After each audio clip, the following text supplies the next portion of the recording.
Aba. May mga bisita pala ako. Long time no see. Mukhang nakahanap kayo ng magaling na master.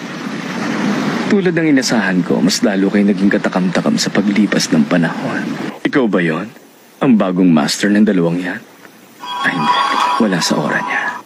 Ano yun? May kailangan ba kayo sa akin? Ay mali, kay Cloro pala. Bakit ka nandito sa game? Wala naman, hinahanap ko si Cloro. Nalaman ko kasi may paraan para makagamit uli siya ng Nen. Kung tatanggalin ng isang Nen Exorcist ang kadena ni Kurapika. Excuse me? Ang totoo niyan kasi, naghahanap kami ng malalakas na player na kakampi sa amin. Papayag ka bang maging kagrupo namin, Ginoo? Ha? Okay lang.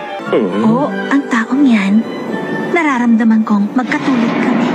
Kung naghahanap kayo ng kakampi, bakit hindi tayo pumunta sa Ai, ang Love City? Marami kayong makikilala sa lugar na yon. Malay nyo, baka may mahanap pa kayong malalakas na tao ron.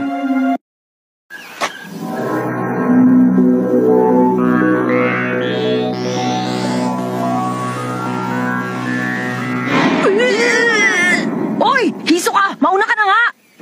Parang may hindi tama dito. Totoong parang may tinatago siya. Pakiramdam ko kasi parang may hindi tumutugma sa mga sinabi niya sa amin. Pumunta siya dito para maghanap ng mga spider na baka nakakaalam kung nasan si Cloro. Totoo kayang hindi pa niya sila nahahanap? Hiso ka! Sa ibang lugar na lang tayo pumunta! Ganun ba? Pero hindi tayo mapapagot sa syudad na ito.